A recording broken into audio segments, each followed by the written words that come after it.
Kami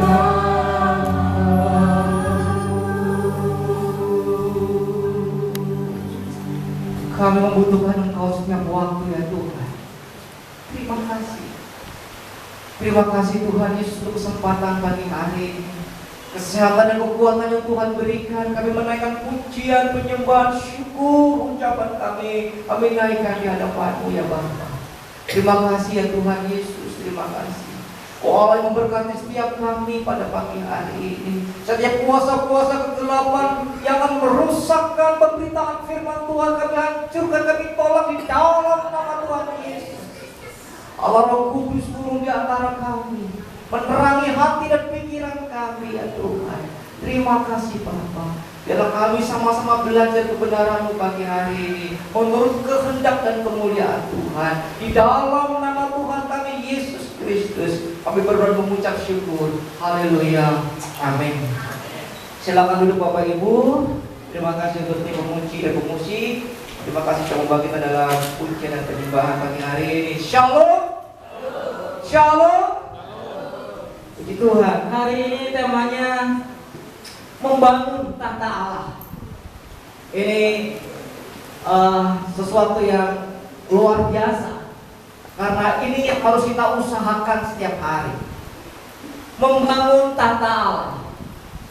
Kita ada dalam Mazmur 99 ayat 1 sampai ayat yang ke-9.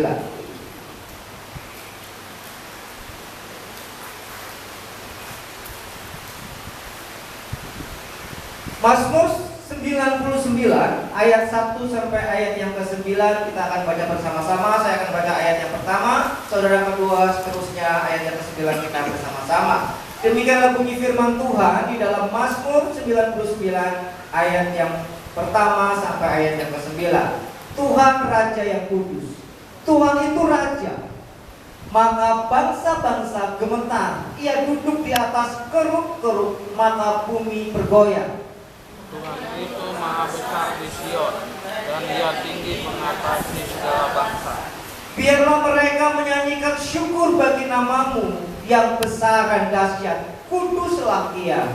Raja yang kuat, yang mencintai hukum, Engkaulah yang menegakkan kebenaran. Hukum dan keadilan di antara keturunan Yakub, Engkaulah yang melakukannya. Tinggikanlah Tuhan Allah kita dan sujudlah menyembah kepada tumpuan kakinya. Kuduslah Ia. Musa dan Harun di antara imam-imamnya, dan Samuel di antara orang-orang yang menyerukan namanya. Mereka berseru kepada Tuhan, dan Dia menjawab mereka. Dalam tiang awan Ia berbicara kepada mereka. Mereka telah berpegang pada peringatan-peringatannya dan ketetapan yang diberikannya kepada mereka. Tuhan Allah kami, Engkau telah menjawab mereka. Engkau Allah yang mengampuni bagi mereka, tetapi yang membalas perbuatan-perbuatan mereka. Sama-sama tinggikanlah Tuhan Allah kita dan sujudlah menyembah di hadapan gunungnya yang kudus, sebab kuduslah Tuhan Allah kita. Amin. Slide yang kedua.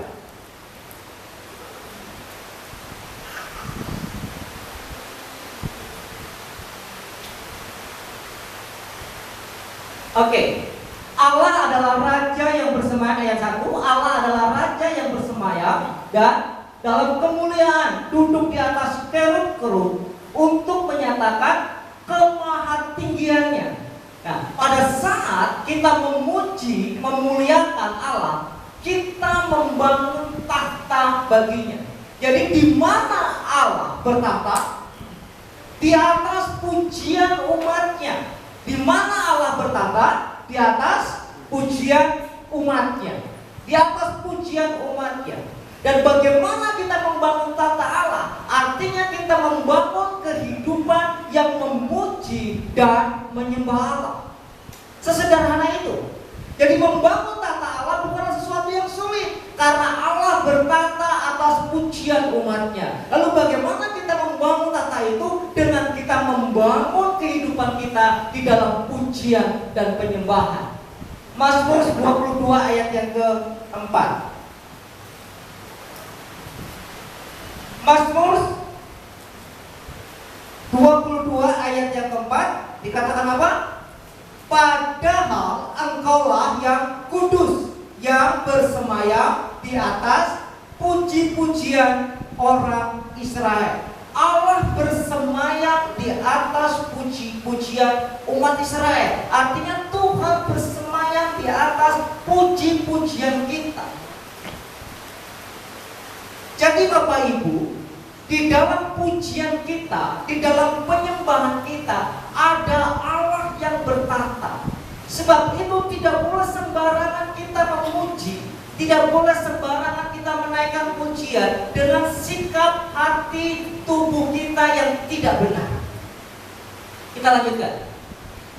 Nah, kita tahu bahwa Allah kita adalah Allah yang bertata atas pujian umatnya. Jangan main-main dengan pujian dan penyembahan. Ini yang menjadi koreksi bagi kita semua. Jangan main-main dalam pujian dan penyembahan. Karena dalam pujian dan penyembahan kita ada Allah yang bersemayam, ada Allah yang bertata di sana. Amin. Ada Allah yang bertata atas pujian umatnya. Amin. Setiap kita menaikkan pujian penyembahan kita, ada Allah di sana, sehingga kita merasakan atmosfer itu, merasakan kehadiran Allah itu. Sebab itu dalam kalangan karismatik tidak salah. Pada saat orang menaikkan pujian penyembahan, tiba-tiba ada kesembuhan. Itu bukan sesuatu yang mustahil. Karena apa? Ada Allah yang hadir. Ketika orang menaikkan pujian penyembahan, ada kelepasan dari roh jahat, ada kelepasan dari kepahitan, ada kelepasan dari semua ikatan-ikatan kutuk nenek moyang. Karena apa? Ada Allah yang hadir atas pujian umatnya. Ada Allah yang hadir dan bersemayam atas umatnya. Ketika orang memiliki kutuk, ketika orang memiliki ikatan-ikatan, ketika mereka menaikkan pujian, penyembahan yang sungguh, Allah hadir, bisa dilepaskan. Bisa dilepaskan. Sebab itu kita tidak boleh sembarangan dalam pujian penyembahan. Kita lihat masing-masing setiap kita. Tadi ketika kita menaikkan pujian kepada Tuhan, ekspresi apa yang kita berikan kepada Tuhan? Jadi jangan main-main. Apakah kita memuji dengan sekedarnya atau kita memuji dengan sungguh-sungguh? Kalau kita memuji dengan sekedarnya, nggak ada apa-apa. Yang minggu yang begini-begini aja. Tapi kalau saudara memuji dengan segenap hati, segenap jiwa, segenap roh, Allah juga tahu dan mau mengalami itu. Jadi beda antara memuji dan menyanyi. Oke? Memuji dan menyanyi. Karena apa? Menyanyi gak butuh roh. Butuhnya hanya hafal lirik. Lebih bagus ya ada penjiwaan lah sedikit. Lebih bagus ada apa? Dikasih perasaan supaya bisa merasakan lagu. Ya sudah gitu aja. Tapi pujian ada pengagungan kepada Allah. Ada pengagungan kepada Allah. Jadi bukan hanya tubuh kita yang gerak, mulut kita yang terucap, tapi ada roh kita yang menyembah Tuhan. Pengagungan kau besar, kau hebat, kau luar biasa, kau ajaib Tuhan. Itu dengan segenap tubuh kita, segenap kekuatan kita. Sehingga apa? Ada kuasa atas pujian itu. Jadi saudaraku, kalau cuma nyanyi, orang gila juga bisa nyanyi. Sudah tahu ada orang gila suka nyanyi di jalan? Orang stres juga nyanyi. Orang gila juga nyanyi, orang stres juga nyanyi. Di lapo-lapo juga banyak nyanyi. Di night club banyak nyanyi. Apakah Tuhan hadir di situ? Tidak, karena itu cuma sekedarnya. Tapi pujian Tuhan hadir. Tuhan bertata. Nah sekarang hari ini saudara menyanyi atau memuji? Kan cuma liriknya aja yang beda. Liriknya beda kan? Biasa nyanyinya apa? Dawan yang telah lama ku pergi. Ya gitu aja kan? Nah sekarang Allah yang selama ini ku sembah, ganti lirik, tapi ada jiwa yang harus sampai kepada Tuhan. Ada Tuhan yang dimuliakan. Karena apa? Karena berkuasa. Kemarin atau kemarin lusa, saya di dapur. Sebenarnya saya hari Rabu itu sakit. Jumat, Kamis, Jumat itu saya masih sakit. Puji Tuhan, hari Sabtu masih bisa persiapan dengan batu bara. Saya masak air karena badan saya nggak enak. Masak air, pengen mandi air panas di umum, gitu, biar agak sedikit. Saya nyanyi. Oh Yerusalem, kota mulia. Badan saya sakit. Istri saya dari ruang tamu teriak, nyanyi apaan sih, Bi? Kamu pengen mati ya? Karena tahu Yerusalem, aku ingin pergi ke sana. Di sananya saya pengen mati. Saya cuma mau nyanyi itu aja. Akhirnya saya ganti lagu, saudara. Saya ganti lagu. Daripada yang di depan teriak-teriak kan, saya ganti lagu. Sebenarnya saya ingin merasakan sambil masak air, tunggu air matang, saya mau nyanyi memuji Tuhan. Itu aja. Karena dia tahu bahwa dalam pujian ada kuasa. Ada kuasa. Sebenarnya andai kata pun mati hari itu juga isoke Tuhan gitu. Cuma istri saya nggak siap untuk ditinggalkan. Itu aja masalahnya. Jadi hati-hati dengan pujian dan penyembahan kita. Jadi kalau kita tahu bahwa Tuhan Allah itu berkata, bersemayam atas pujian dan penyembahan kita sungguh-sungguh dengan sikap yang hormat.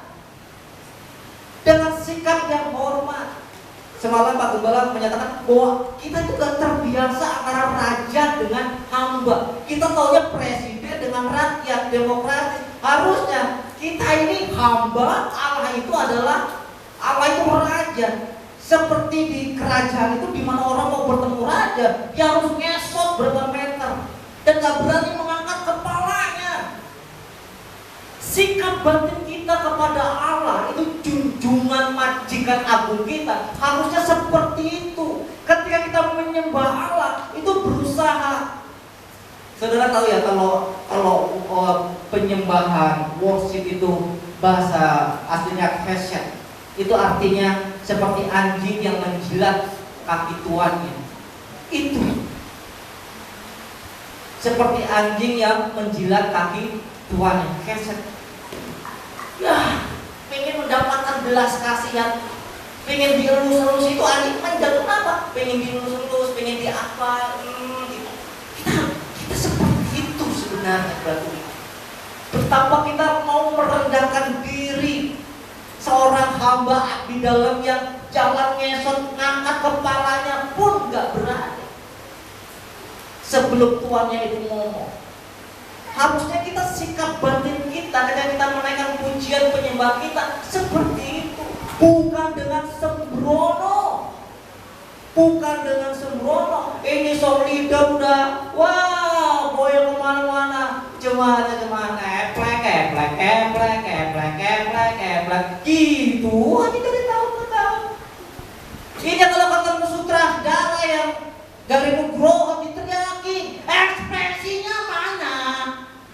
Iya kan? Tuhan aduh kecut, pahit. Karena apa? Dia juga mau. Karena kita kok tanpa ekspresi gitu.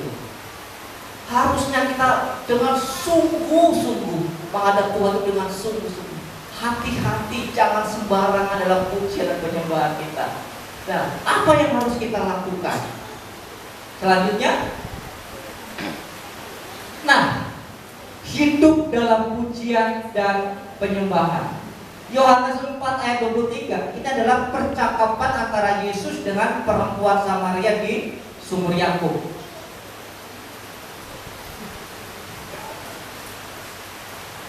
Apa ini? Oke, Yohanes 4 ayat 24. Kita lihat dari sini aja ya, biar tidak buram matanya. Oke, Yohanes 4 ayat 23.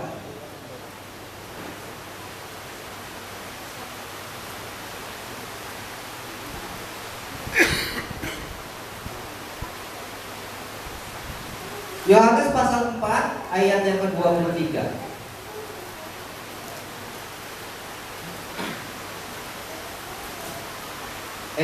Bukan Yohanes 4. Yohanes 4 ayat yang ke-23. Wah, saya salah nih. Betul. Oke. Ayat 23. Tetapi saatnya akan datang dan sudah tiba sekarang bahwa penyembah-penyembah benar akan menyembah Bapa dalam roh dan kebenaran, sebab Bapa menghendaki penyembah-penyembah yang demikian. Oke, lanjut biar kata turun. Lanjut aja. Nah, ini dia. Tuhan Allah kita berkuasa jika Allah bertata atas. Jadi benar-benar kuasa kegelapan ini. Ini harus penting sama-sama ini ya. Saya ngomong kuasa kegelapan yang di atas Pak April lagi. Mohon maaf Pak April ya. Oke, Tuhan Allah kita berkuasa. Jika Allah bertata atas hidup kita, maka kehendaknya akan dinyatakan bagi kita. Dan hal-hal yang besar, yang ajaib, yang tidak pernah kita lihat, tidak pernah kita dengar, dan yang tidak pernah timbul dalam pikiran kita, itulah yang Tuhan sediakan bagi kita.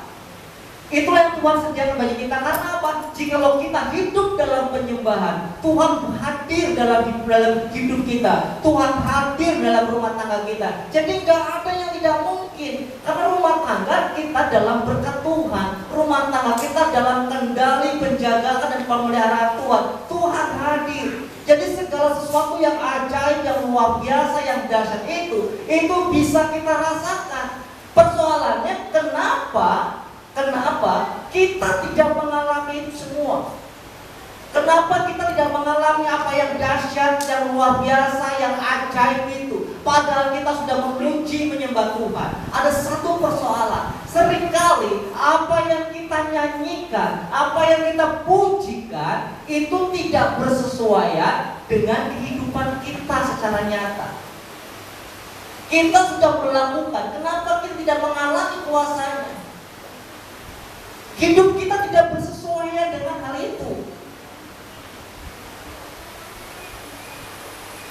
Contohnya apa? Kalau kita di gereja nyanyi, dengan apa kan ku balas segala kebaikanmu. Apalagi belakangnya ya? Setiap hariku menyembahmu Yesus, ku bersyukur padamu selamanya. Karena kita merasa kita sudah luar biasa ditolong Tuhan, luar biasa dipelihara Tuhan, sehingga kita merasa apa Tuhan yang harus aku balas. Kita bertanya, dengan apa aku balas Tuhan? Tuhan dengan gampang menjawab, dengan segenap hidupmu, segenap akal budimu, segenap kekuatanmu. Nah persoalannya, kita sanggup enggak seperti itu? Karena apa? Orang yang nyanyi dengan apa akan ku balas segala kebaikanmu, untuk pekerjaan Tuhan, buka isi dompet itu sulit. Lalu dia teriak-teriak, dengan apa ku balas segala kebaikanmu. Ini pekerjaan Tuhan butuh dana. Tapi mau buka isi dompetmu itu sulit. Gayanya emang elit, ngomongnya selangit, keluar duit sulit. Ya jangan teriak-teriak seperti itu. Segenap hati, segenap kekuatan, segenap tubuh jiwa roh kita. Saudara punya tenaga, punya waktu yang bisa saudara pakai untuk Tuhan. Tapi persoalannya, apa kita sudah mau melakukan itu? Dalam setiap ibadah kita, dalam pujian penyembahan kita, dalam ibadah, karena apa? Kita gak terbiasa membangun, dalam rumah tangga kita puji-pujian, penyembahan. Jadi nggak heran, mungkin Pak Gembala menyadari ini. Jadi nggak heran kalau Pak Gembala itu nggak rela kalau misal diliburkan. Kalau misal diliburkan ya, nanti kepala-kepala rumah tangga memimpin ibadah di rumah masing-masing. Nggak akan terjadi. Yang ada suami ngopi di teras, emaknya nonton Korea, drakor, anaknya main video game. Ibadah apaan? Kagak ada. Jadi biarpun yang datang 5, 3 orang, 4 orang, komsel tetap berjalan. Saya jadi ngerti kenapa ibadah youth kalau mau diliburkan, omongan mencak-mencak. Karena dia tahu gak mungkin tuh anak-anak ibadah baca Alkitab di rumah, gak mungkin. Yang ada apa? Handphone miring. Sudah tahu handphone miring? Kalau itu kan begini ya. Ini bener. Tapi kalau udah buka aplikasi game, jadi begini. Begini. Itu handphone miring namanya. Gak jadi. Padahal itu adalah fasilitas yang kita pakai untuk orang memuji Tuhan, menyembah Tuhan. Karena kita tahu ini pasti gak akan terima. Ada lagi ketidakpersesuaian ini. Ada lagi orang nyanyinya apa? Ku berjuang sampai akhirnya kau dapati aku tetap. Orang yang nyanyi begini, gerimis sedikit, nggak ke gereja. Berjuang apa? Berjuang sampai akhirnya gerimis doang kok nggak ke gereja. Orang yang nyanyi begini, minggu nggak ke gereja, statusnya di Limpo Karawaci Mall. Minggu nggak ke gereja kok statusnya di mall. Gimana? Gimana mau mengalami itu? Allah yang hadir dalam pujian penyembahan itu, Allah yang hadir dalam hidup orang yang berkuasa, ya, Allah yang hadir dalam kuasanya dalam hidup orang percaya. Kok saya gak habis pikir ya, orang yang minggu nggak ke gereja, tapi statusnya di pesta lah, statusnya lagi kumpul-kumpul keluarga lah. Kalau kau bener, keluargamu bawa ke gereja dulu. Gak ada larangan pesta, gak ada larangan kumpul keluarga, gak ada. Saudara yakin gak pas kumpul keluarga nama Tuhan dimuliakan? Gak yakin. Gak yakin. Itu persoalannya. Kita seringkali tidak bersesuaian antara apa yang kita naikkan, kita pujikan dengan realitas hidup yang kita jalani. Sehingga apa? Ini tidak terjadi. Memang benar akhirnya apa? Yesaya mengatakan celakalah aku karena aku najis bibir dan hidup di tengah-tengah bangsa yang najis bibir. Yesaya 1 ayat 11-13. Kita lihat. Yesaya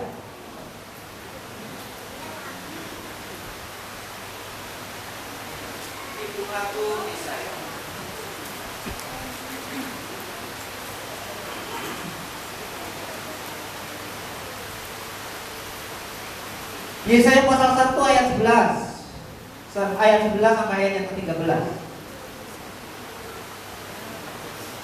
Untuk apa itu korbanmu?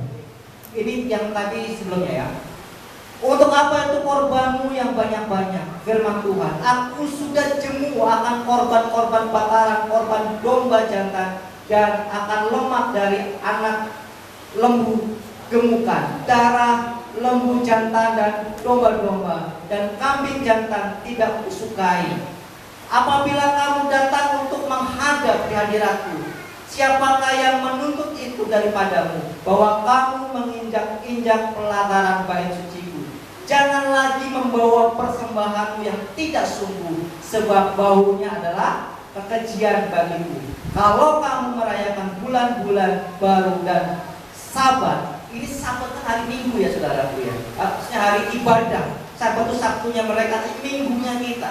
Atau mengadakan pertemuan-pertemuan, aku tidak tahan melihatnya karena perayaanmu itu penuh kejahatan. Kenapa? Karena kamu sebab baunya adalah kejijikan. Diawali dari apa? Janganlah lagi membawa persembahan yang tidak sungguh. Persembahan yang tidak sungguh, yang hanya asal. Jangan lagi, sahabat, kita berbicara soal hari Minggu. Kalau kita ibadah hari Minggu dengan asal, menyanyi dengan asal, menyembah dengan asal, semuanya dengan asal dan ketidaksungguhan, Tuhan itu tahu. Tuhan itu tahu. Nah, yang selanjutnya lagi 6 ayat 5, pasal 6 ayat yang 5. Pasal yang ke-6 ayat yang ke-5.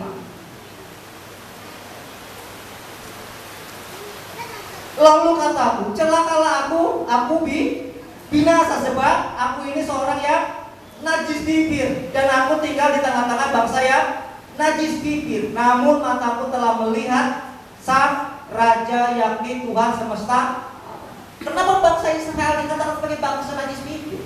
Karena mereka pergi Sabat, artinya mereka pergi ibadah ke bait suci, mereka ibadah setiap Sabat. Tetapi pulang dari hari Sabat itu, mereka menyimpang dari ketetapan Tuhan. Seringkali kita sama, hari Minggu kita sungguh-sungguh memuji, menyembah, memuliakan Tuhan. Seninnya, mulut yang sama yang hari Minggu dipakai untuk memuji Tuhan, hari Senin buat maki-maki bawahan, buat ngumpat orang, buat nyaci orang, brengsek lo, sialan lo. Itulah bangsa yang najis bibir, kemunafikan yang ada. Karena mulut yang sama dipakai untuk memuji, menyembah Tuhan, seolah-olah dia benar di hadapan Tuhan. Tapi di lain waktu, di lain hari, di lain tempat, mulut yang sama untuk merendahkan orang, melukai orang. Sehingga apa? Kita tidak menerima berkat pujian penyembahan yang Allah bersemayam di atasnya. Yang Allah bersemayam di atasnya itu. Jadi bagaimana saudara supaya kita mengalami semua? Hidup dalam penyembahan. Setiap kita harus membangun. Ini sudah seringkali, tidak hanya saya, orang-orang, setiap firman Tuhan disampaikan, bangun mesbahmu, bangun penyembahanmu, bangun doamu, bangun puji-pujianmu, bangun puji-pujian Tuhan. Hadirkan Tuhan dalam rumah tanggamu, hadirkan Tuhan dalam kehidupanmu, supaya Tuhan menghandle seluruh kehidupan kita, mengatur seluruh kehidupan kita, bukan lagi diri kita. Jangan menjadi kumpulan bangsa yang najis bibir. Serius. Mulutmu yang hari Minggu itu mau pakai untuk memuji Tuhan, jangan kemudian mau pakai untuk menggosipin orang lain. Jangan. Serius. Jangan untuk membuka aib kesalahan orang lain. Jangan. Jahat menurut saudara.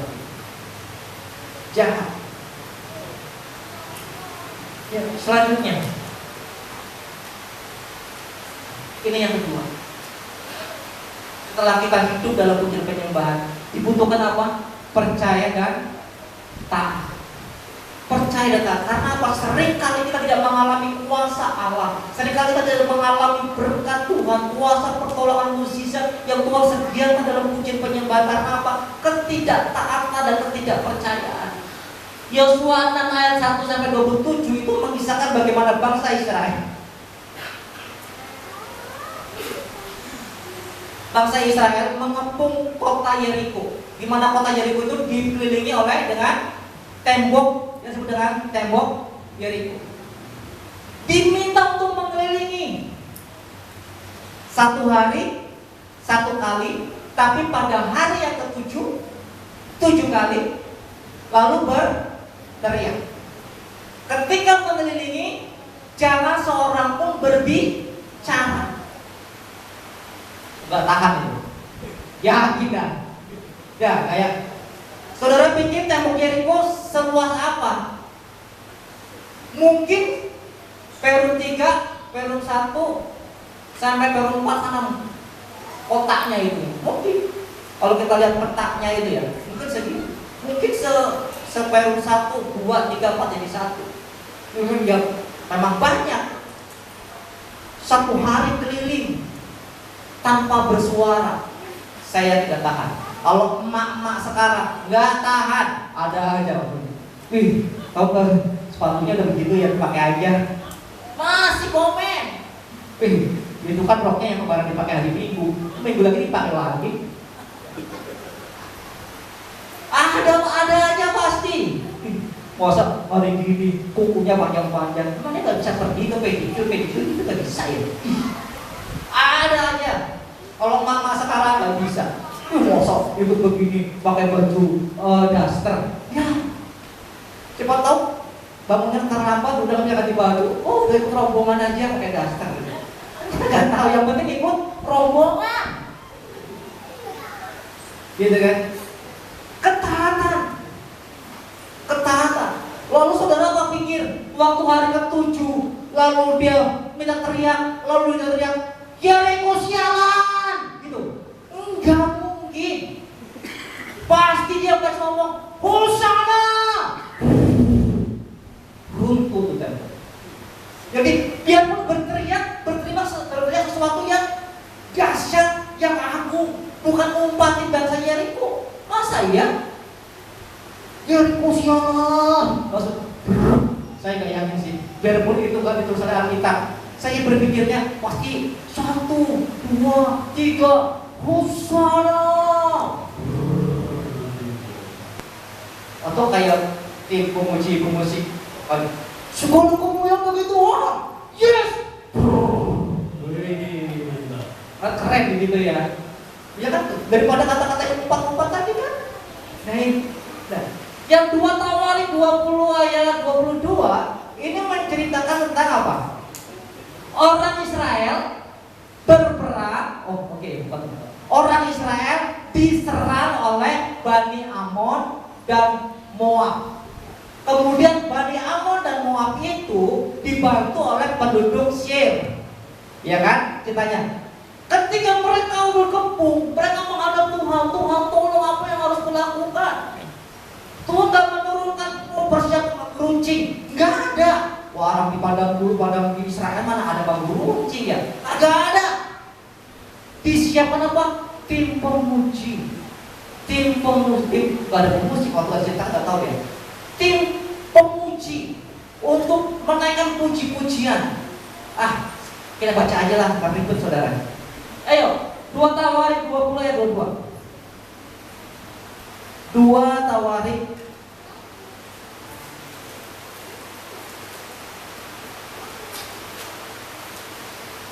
2 Tawarik.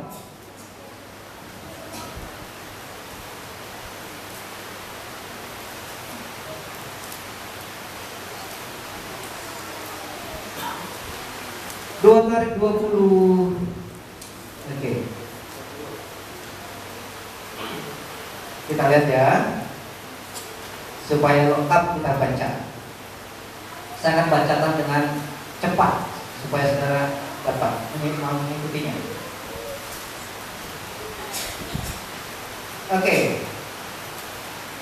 2 Tawarik 20. Setelah itu Bani Moab dan Bani Amon datang berperang melawan Yosafat bersama-sama pasukan orang Meunim. Oke, datanglah orang-orang memberitahukan kepada Yosafat suatu laskar yang besar datang dari sebelah laut Asin dari Edom menyerang tuanku. Sekarang mereka di Hazezon Tamar, yakni En-Gedi. Yosafat menjadi takut lalu mengambil keputusan untuk mencari Tuhan. Ia menyerukan kepada seluruh Yehuda supaya berpuasa, dan Yehuda berkumpul untuk minta pertolongan daripada Tuhan. Mereka datang dari semua kota di Yehuda untuk mencari Tuhan. Lalu Yosafat berdiri di tengah-tengah jamaah Yehuda dan Yerusalem di rumah Tuhan di muka pelataran yang baru dan berkata, Ya Tuhan Allah nenek moyang kami, bukankah Engkau Allah di dalam surga? Bukankah Engkau meminta atas segenap kerajaan bangsa? Kuasa dan keperkasaan ada di dalam tangan-Mu, sehingga tidak ada orang yang dapat bertahan melawan Engkau. Bukankah Engkau Allah kami yang menghalau penduduk tanah ini dari depan umat Israel dan memberikan kepada keturunan Abraham sahabatmu itu untuk selama-lamanya. Lalu mereka mendiami tanah ini dan mendirikan bagimu tempat kudus untuk namamu, kata mereka. Bila suatu malapetaka menimpa kami, yakni pedang, penghukuman, penyakit, sampar atau kelaparan, kami akan berdiri di muka rumah ini di hadapanmu karena namamu tinggi dan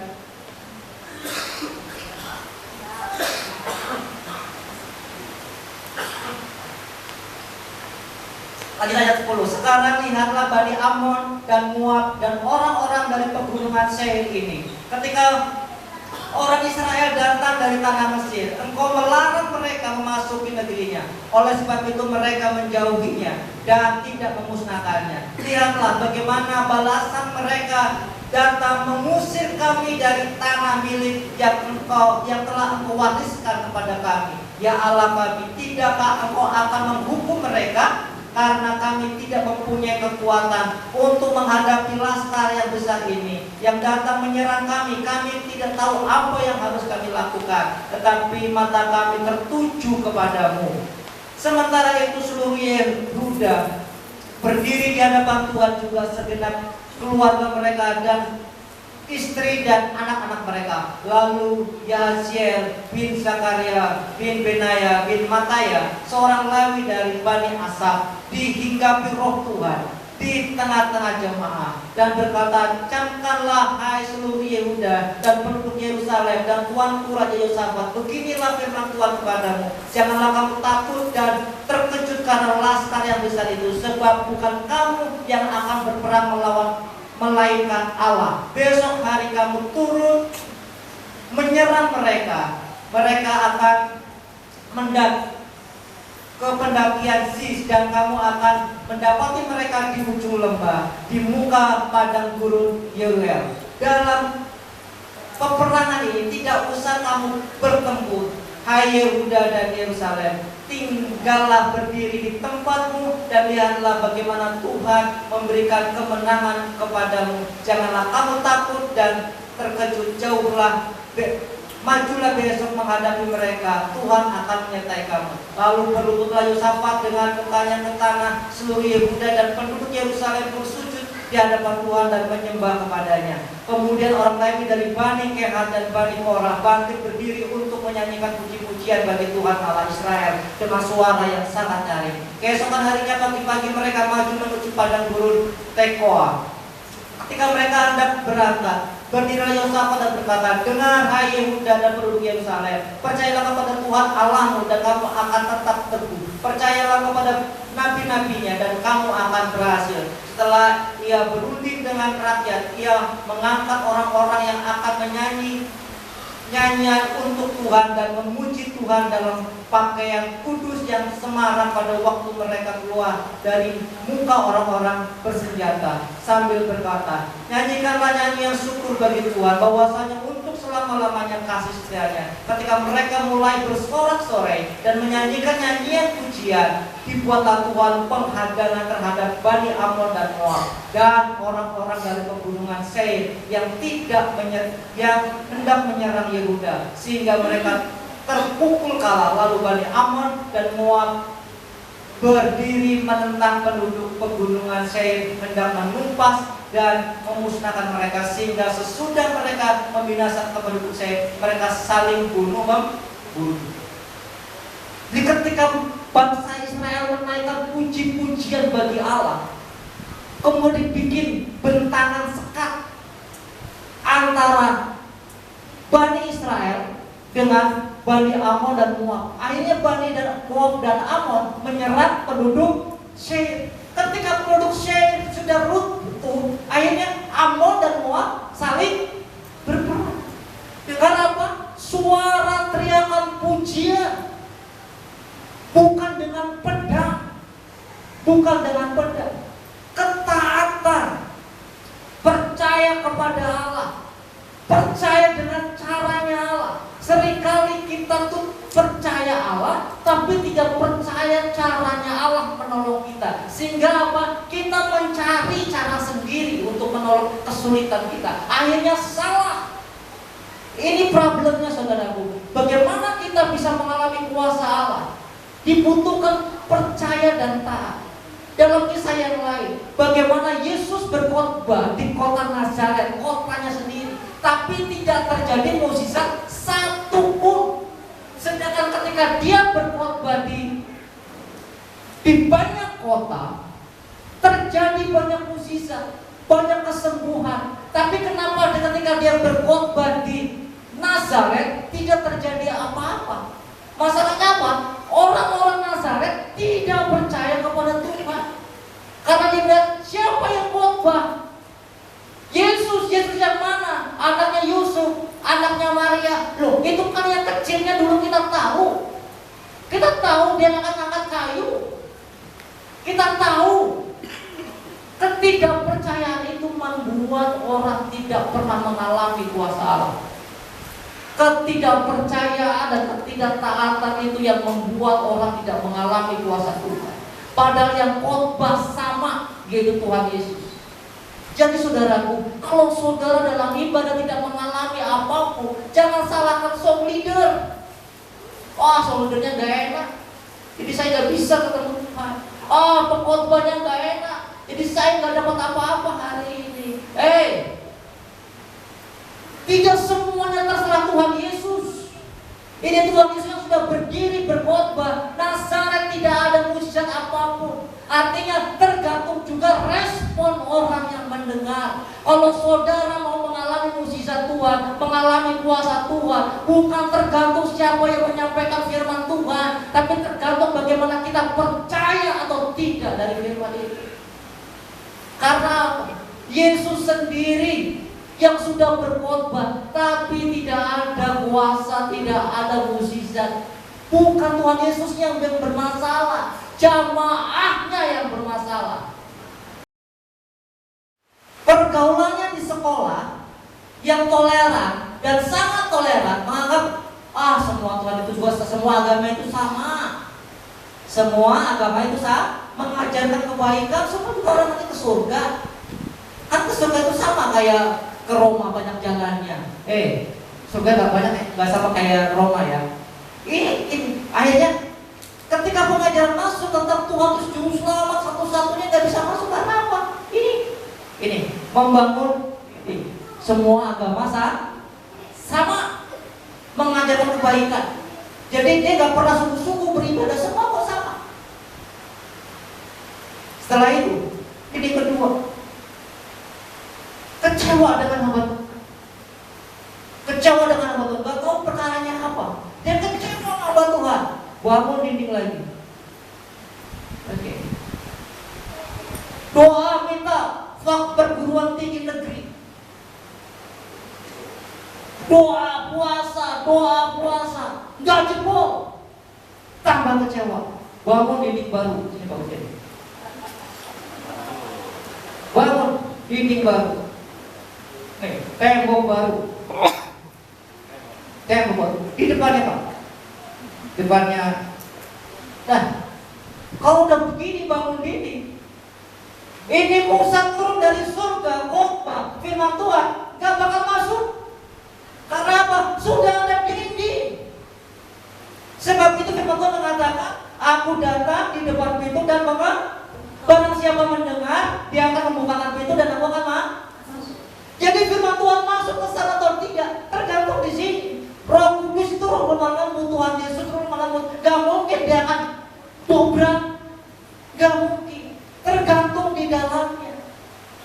Di dalamnya. Ketika dia ngambil, Tuhan memberkatimu, akan percaya, akan sukses, berhasil. Ketika dia memutuskan, yes Tuhan, aku percaya, aku berhasil, aku percaya kepada Tuhan, tolong. Firman Tuhan mah Tuhanku satu-satunya, gak ada juru selamat yang lain. Percaya. Hamba Tuhan itu memang manusia yang bisa melakukan kesalahan, tetapi aku tetap percaya bahwa hamba Tuhan adalah alatnya Tuhan. Inilah menjadi manusia baru. Ketika firman disampaikan, akan yes Tuhan, aku mau berubah, aku mau berjuang, percaya. Ketika percaya dan taat, mengalami kuasa Tuhan. Terima kasih. Beri kemuliaan bagi Tuhan.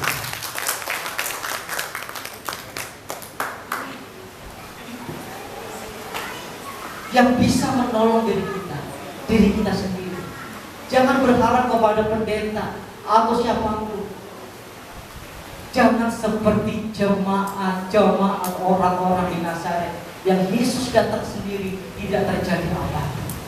Tapi berjalan menjadi orang-orang yang sungguh-sungguh taat, percaya kepada Tuhan, dan kau akan mengalami kuasa, pujian, penyembahan yang Tuhan sudah sediakan bagi setiap kita. Ingat, ada pelepasan, ada pemulihan, ada berkat Tuhan di dalam pujian dan penyembahan. Bangun takhta Allah dalam pujian penyembahan itu. Tuhan memberkati dan kita. Amin.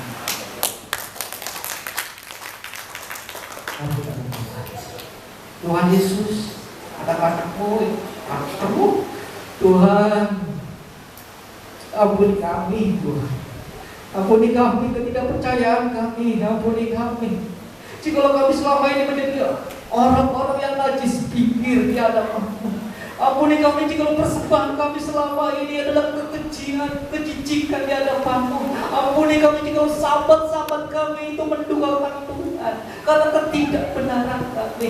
Tapi hari ini kami mau menyerahkan hidup kami, Tuhan. Menyerahkan hidup kami untuk Tuhan pimpin, untuk Tuhan pimpin. Terima kasih, Pak. Kami mau belajar taat di hadapan-Mu, setia di hadapan-Mu, Tuhan. Kuasa-Mu dinyatakan atas hidup kami, rumah tangga kami, anak-anak kami, pekerjaan kami, Tuhan. Kami percaya semuanya akan indah di tangan Engkau, Bapa. Kami percaya di dalam nama Tuhan Yesus Kristus. Kau berkati umat-Mu yang penuh pada pagi hari ini. Tuhan memberkati mereka dalam nama Tuhan Yesus. Tuhan memberkati dalam nama Tuhan Yesus. Haleluya.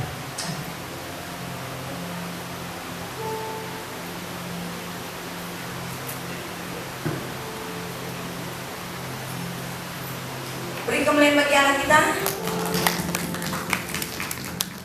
Terima kasih. Kita percaya firman yang disampaikan oleh hambanya Bapak Andri pada pagi hari ini memberikan kita kekuatan. Kita berharap sepenuhnya kepada Allah kita. Banyak tembok-tembok persoalan dalam kiri kanan depan kita, tapi ada Yesus Kristus Tuhan yang memberikan kita jawaban yang pasti. Sehingga apapun itu yang terjadi, ada Yesus yang menjadi kekuatan kita. Amin. Terima kasih Bapak Andre buat firman-Nya. Biarlah kami semua jemaat Tuhan GBK Rawati mendengar firman ini, kami boleh pulang membawa berkat-berkat firman Allah. Amin. Kita akan berikan persembahan kita kepada Tuhan kita Yesus Kristus. Persembahan hari besar dan persembahan syukur kita, perbulan kita, beri yang terbaik bagi Tuhan. Saudara yang terkasih dalam nama Tuhan Yesus, kita percaya Tuhan akan memberkati kita 10, 20, bahkan 100 kali lipat ganda. Oleh karena itu, biaya-biaya kita butuhkan akan tercukupkan untuk perayaan ibadah Natal 31 dan 1 Januari. Semuanya itu untuk nama Tuhan dipermuliakan. Beri yang terbaik karena Tuhan Yesus telah memberkati kita. Untuk doa persembahan kami serahkan kepada Bapak Moses.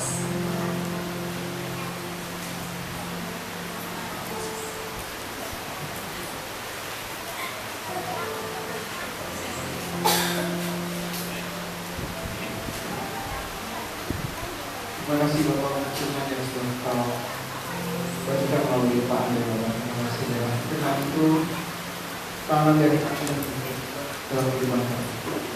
Dan tiba saatnya kami berikan persembahan. Kalau Kau ya Tuhan masih ada dana yang kami butuhkan. Ya Allah. Tiada yang mustahil bagimu. Amin. Kau Jehovah Jireh, Kau Jehovah Nisi, Jehovah Shalom. Kau Allah yang menyediakan, Allah yang cukupkan. Dalam kebutuhan yang kami butuhkan, Engkau sudah cukupkan untuk kekayaan dan kemuliaan Tuhan. Terima kasih Bapak, kami berikan yang terbaik bagimu di dalam nama Tuhan Yesus. Haleluya. Amin. Amin. Persembahan ke depan.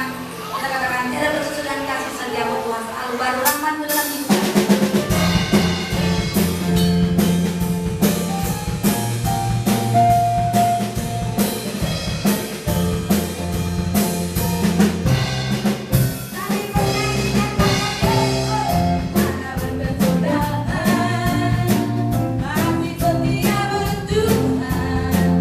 Baru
Puji Tuhan.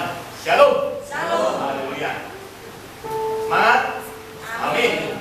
Ada kuasa dalam pujian, ada pemulihan dalam pujian penyembahan, ada pembaruan dalam pujian penyembahan kita, dan ada berkat yang melimpah dalam pujian penyembahan. Karena dalam pujian penyembahan Tuhan bertata di dalam kehidupan kita. Bapak Ibu yang Tuhan Yesus, ada beberapa pengumuman yang akan saya sampaikan. Yang pertama, tanggal 24 pada hari Minggu jam 5 sore kita kebaktian. Sekali lagi, hari Minggu tanggal 24 jam 5 sore. Ya Bu Ami ya, jangan jam 7 pagi ya, jam 5 sore. Hari Minggu. Nah, hari Senin tanggal 25. Hari Senin tanggal 25 jam 8 pagi. Nah, sekali lagi, hari Senin tanggal 25 itu hari besar kita, hari Natal, tanggal merah, jam 8 pagi di tempat ini. Ya, Tuhan berkati. Selanjutnya, hari Selasa besok, kembali kita undang untuk lansia untuk datang kebaktian. Bapak Ibu boleh ketahui, kalau ini lansia libur, mereka tidak ada acara lain selain acara ini, sehingga mereka tunggu-tunggu, mereka nanti-nanti. Dan saya berharap anak-anak kita semuanya dukung supaya orang tuanya bisa hadir di lansia. Dan nanti sebelum pulang, setelah ibadah selesai, untuk lansia kita latihan nyanyi ya, latihan nyanyi untuk samakan dengan nada dari organ. Nanti Pak Eko mohon diiring ya, Pak Eko. Karena saya sudah bilang Pak Molan, Pak Molan sudah ada pelayan tempat lain. Bapak Ibu yang diturunkan Tuhan Yesus, dekorasinya tidak seperti ini baru 80%, 20% lagi ya. Nah, lama amat, lama memang, udah dah. Gak selesai-selesai, ya karena sibuk semuanya ya. Bukannya ada satu orang yang memang handle, tidak, tapi kita bersama-sama. Puji Tuhan atas tim dekorasi yang luar biasa. Dan juga begitu juga yang akan melayani tanggal 24, 25, persiapkan diri dengan baik. Karena saudara melayani untuk Tuhan ya, persiapkan dengan baik. Terima kasih buat timnya Bu Nelly, sang leader singernya, pemain tamborin, operator LCD, nanti dibetulin lagi. Tadi saya yang pertama kali pagi-pagi miring kepala saya, begini miringnya, banyak belum setting di Tuhan. Nanti setting lagi dan tidak ada perubahan, jadi multimedianya tidak maksimal, nanti akan dimaksimalkan kembali. Itu yang bisa saya sampaikan. Hari ini, hari Minggu jam 4 sore, anak sekolah minggu kita akan kebaktian Natal di Citra Raya. Jauh, ya sekalian jalan-jalan rumahnya. Kapan hari di Peru doang, nah dia mau di Citra Raya. Dan saya mengiyakan, baik, senang-senanglah ya, anak sekolah minggu. Tempatnya di KFC, ya di KFC. Di depan sana, di bundaran pertama kalau orang bilang, di depan ya. Ajak anak-anak saudara siapkan mandi. Kami ingat mandi ya anak-anaknya. Jangan jam 4 sore belum mandi, jangan. Harus mandi anak-anaknya. Saya nggak mau lihat Natalan nggak ada yang mandi. Nggak mandi, masih ileran, ngecek, masih enggak, harus mandi ya. Mungkin dalam perjalanan kotor bajunya, tapi pas saat acara ganti yang bagus. Jangan pas sudah dari rumah bagus sampai sana jelek terus gantinya kaos gitu, saya nggak boleh ya. Pakai sepatu karena kita Natalan. Ya. Ajar anak-anak Bapak Ibu menghormati hadirat Tuhan dari usia dini. Ya, yang saya inginkan. Ya. Itu kan ya namanya keluarga muda, berkatnya berlimpah. Jadi mendidik anaknya harus dengan sungguh-sungguh dalam. Itu yang bisa saya sampaikan. Dukung dan doa. Tuhan, aduh terlalu banyak berkat. Nanti aja saya akan bicarakan ya. Terlalu banyak. Terima kasih atas kehadiran Bapak Ibu. Mari kita bangkit berdiri. Kita akan pulang. Bahwa firman Tuhan, Allah kita, Allah yang hadir dalam setiap ujian kita dan penyembahan kita. Jangan ragu-ragu atas ujian penyembahan kita pada Tuhan. Sedangkan pujian kunaikan syukur padamu Tuhan. Oh, haleluya. naikkan syukur padamu Yesus, ku sembah sujud kepadamu Tuhan, di hadapan tata kemuliaan-Mu, ku tinggikan, ku agungkan semua. Mari kita dengar pujian ini.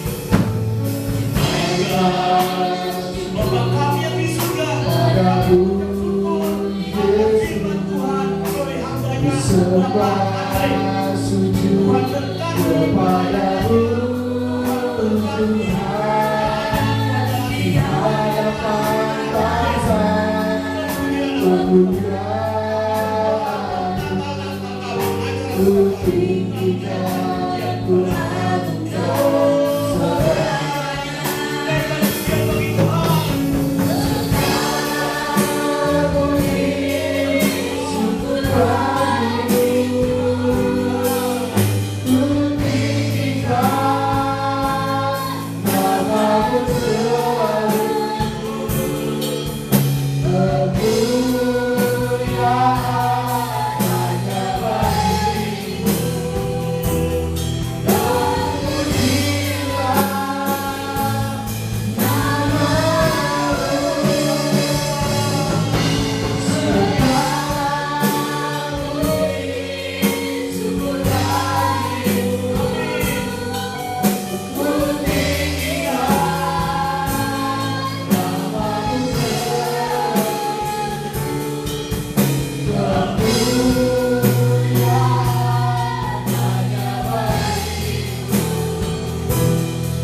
Di saat kami menaikkan pujian bagimu, kami mengagungkan nama-Mu yang dahsyat, kami masih merasakan sakit penyakit di tubuh kami.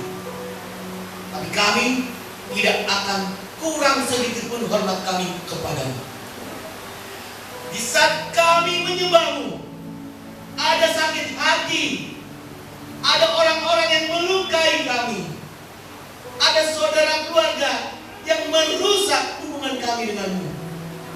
Tapi kami yakin iman kami tidak pernah hilang, bahwa hanya Tuhan Juru Selamat kami satu-satunya. Kami ya Tuhan Yesus mempunyai tujuan hidup, adanya damai sejahtera dalam keluarga kami, berkecukupan materi. Tapi sampai penghujung tahun ini kami belum merasakannya. Tapi kami satu yakin percaya, janji Tuhan iya dan amin, tidak akan mengurangi ya Tuhan Yesus rasa syukur kami kepadamu. Dan pujilah Tuhan Allah yang besar. Mari saudara kita mengangkat tangan kita. Haleluya. Tuhan, kau lihat jemaat Tuhan, kami bersatu hati mengangkat tangan, menunjukkan bahwa kami perlu Tuhan. Kami membutuhkan uluran tangan-Mu. Engkau sering mengetuk hati kami, namun kami lalai. Mungkin kami mengeras hati untuk tidak membuka hati kami. Pada saat ini kami akan membiarkan Tuhan masuk dalam hati kami dan berkuasa menentukan jalan hidup kami. Tuhan Yesus memberkati kita dan melindungi kita. Tuhan Yesus menyinari kita dengan wajah-Nya dan memberi kita kasih karunia. Tuhan menghadapkan wajah wajahnya kepada kita dan memberi kita damai sejahtera.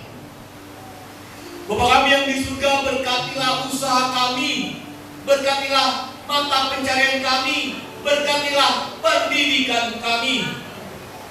Ya Allah yang hidup, peganglah tangan kami, tuntunlah jalan kami ke jalan yang benar menurut ketetapan-ketetapan Tuhan. Ya Allah yang agung, besarlah kuasa-Mu, mulailah nama-Mu. Mohon ya Tuhan Yesus, realisasikan dan wujudkanlah segala keinginan cita-cita kami menurut kemuliaan-Mu saja. Dan kami percaya berkat Abraham, Ishak dan Yakub ada pada kami. Tutur kata kami dan tingkah laku kami mencerminkan firman Tuhan dan membawa jiwa-jiwa memuliakan nama Tuhan yang esa. Mari saudara kita mengaminkan bersama-sama di dalam nama Bapa, Putra dan Roh Kudus Allah yang esa. Haleluya.